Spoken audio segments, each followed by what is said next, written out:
Poverty, the extent to which someone goes without resources, money, food and water, shelter, opportunities, spiritual and mental well-being.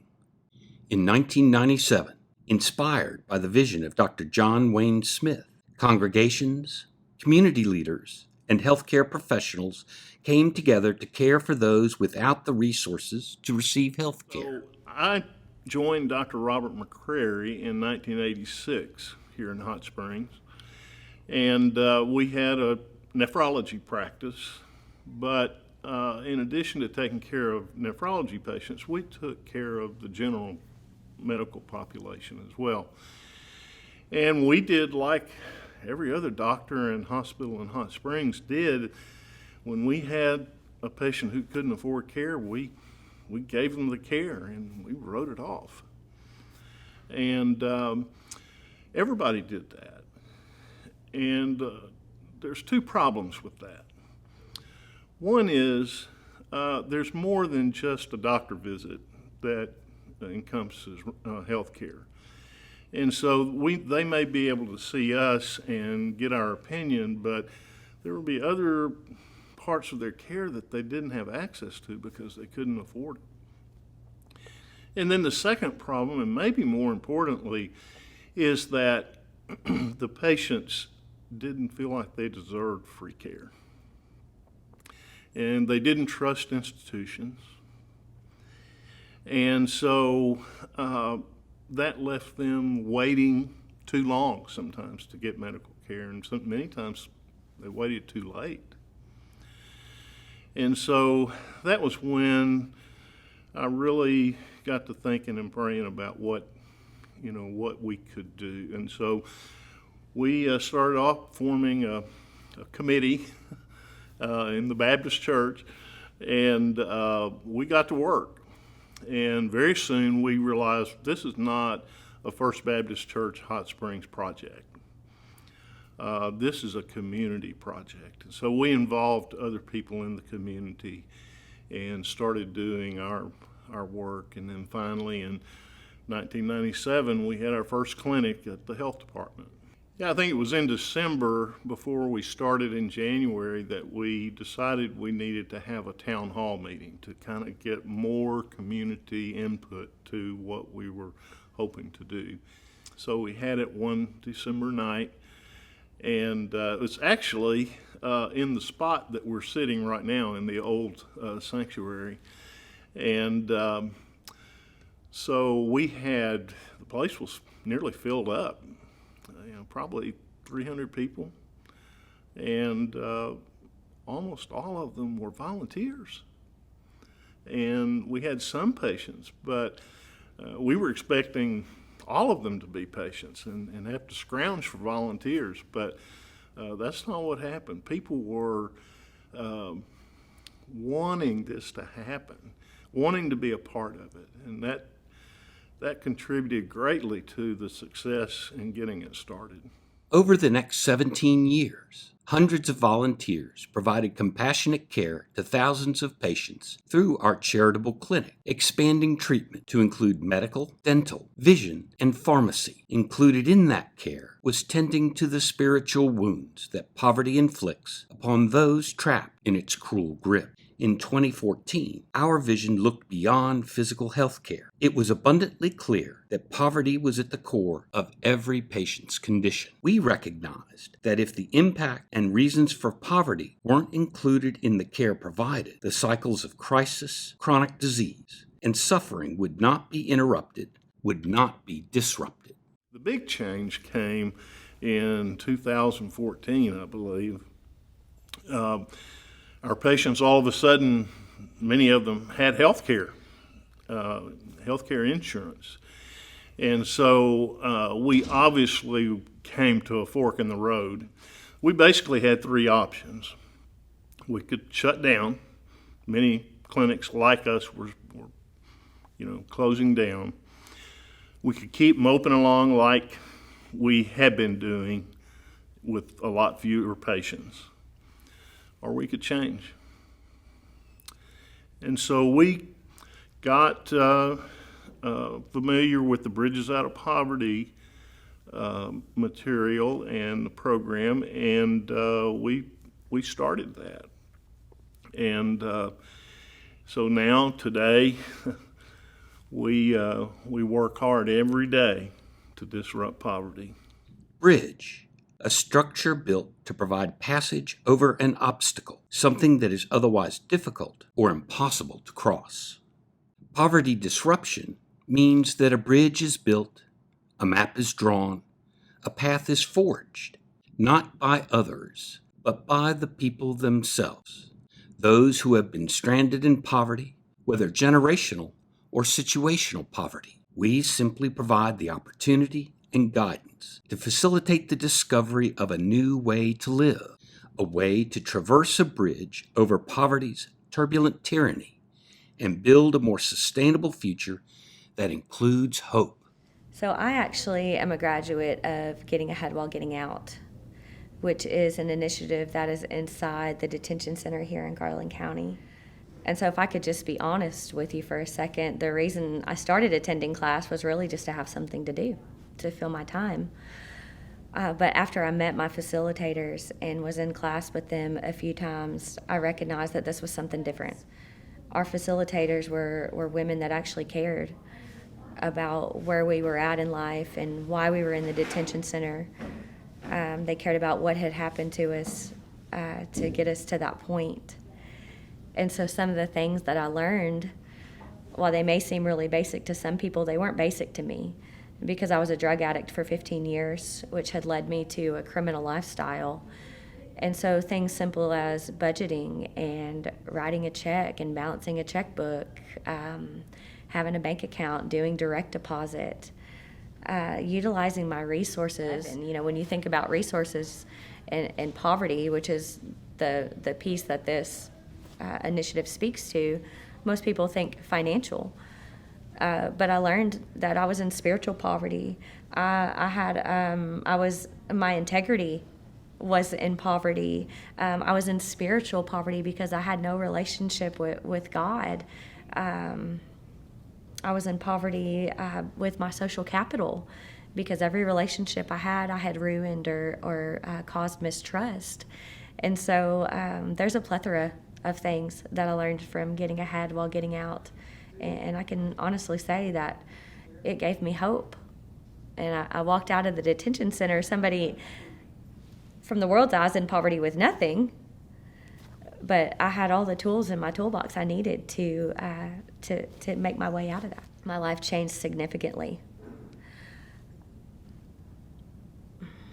I had all this new social capital, as we like to call it, in the Getting Ahead initiative, which are pretty much people that you know, people with resources that they can help you, not necessarily just like, you know, police chiefs or mayors or things like that, you know, but people like the staff of CCMC that have a heart for people and want to see them do better and will help any way that they can. And so CCMC pretty much fulfilled its mission on me. With the Getting Ahead program, I made a one-year plan, and I made SMART goals. I never knew anything about that. And so when I really dug into that one-year plan and I started utilizing those SMART goals and those sub-goals, my life started changing from day one of release. I mean, I was out of the detention center, and in less than a week I had a job, and I hadn't worked in 4 years. Well, my addiction had stolen more than just my family and my child and everything from me. I didn't have a bank account, so as soon as I got my first paycheck, I got a bank account. I started saving money, saving for a place to rent.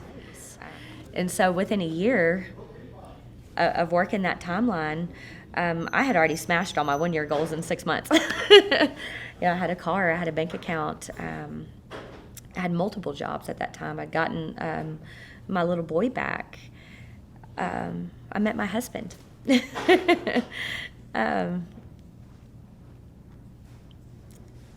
Getting out was more than just a lesson or a class or a teaching. It brought about a whole lifestyle change for me. And so, I mean, my life today, 6 years later is more than I could have ever imagined. Our poverty disruption, getting ahead classes, and community awareness bridges out of poverty workshops have brought results that not only build bridges for those ready to change, but ultimately benefit the entire community. So I oversee programs, inmate programs, skills, technical, vocational skills. And so Getting Ahead program for us has been a win-win partnership. You know, it certainly has had a positive, measurable impact on the community, because the key to transitioning to the community, which is the hardest thing for an inmate, is that support system that CCM provides with the Getting Ahead program. So they have a safety plan when they get out, because once they get out, they're kind of on their own, and sometimes they go back to doing what they know best. And so Getting Ahead has given them that support, those resources. They have a safety plan, they have a plan, they have a long-term plan, and then they have those resources that they have connected with, and they follow up with them. They kind of have a mentorship that is excellent. We are now seeing people that have graduated from Getting Ahead are now coming back and volunteering at our detention center. And that makes my heart very happy to see that. You know, the positive measurable impact is that if we can provide them with those skills and resources, and they can go out and be productive citizens, we are reducing crime, we're going to have less victims, and that is really what law enforcement is about, and that is certainly what Sheriff McCormick and Chief Elrod are about. Okay, and so when we talk about reducing recidivism, you know, the state's average of recidivism is about 48%. When we did our data research on the Getting Ahead program, it was 21%. So when you partner Getting Ahead with all the other resources that the detention center offer, which is education, parenting, anger management, you are building a new person. And when they go out into the community, they can be productive citizens. Getting Ahead provides them with that emotional support that they need to take responsibility for what they've done, but also to let that family know, I am a different person. I can be a different person, and I want to be a different person. And that's key, is that they want to. And so when CCM provides that support, it is a win-win situation for us, for the families, for the inmate, for the community. It's just a win-win situation for everyone. Advocate, one who comes alongside another. One who comforts, one who counsels and guides, a helper. At the heart of everything we do is advocacy. Our charitable clinic advocate for patients who would otherwise suffer with untreated disease and pain. Our poverty disruption programs advocate for those who are ready to cross the bridge from poverty to sustainability. And then there are those who face urgent and immediate destabilizing crises. Our advocacy services step in to help desperate people access the services they will need in order to stabilize. You know, we partner with CCMC by connecting our families that are in need of services, whether it be, you know, housing or electricity or even jobs, parents who are trying to find jobs, to connect with them, because the resources that CCMC has, they're so valuable to our community. So my experience has always been one of, I would try to find the right word, I would say productivity. CCMC, they're always about continuing to work and work and work until that one project or that one client has what they need. And with us, I had a family who, I didn't even know that the family was homeless, the kids were homeless. But just through working with CCMC with the warming shelter, I seen two of my students then that just shocked me.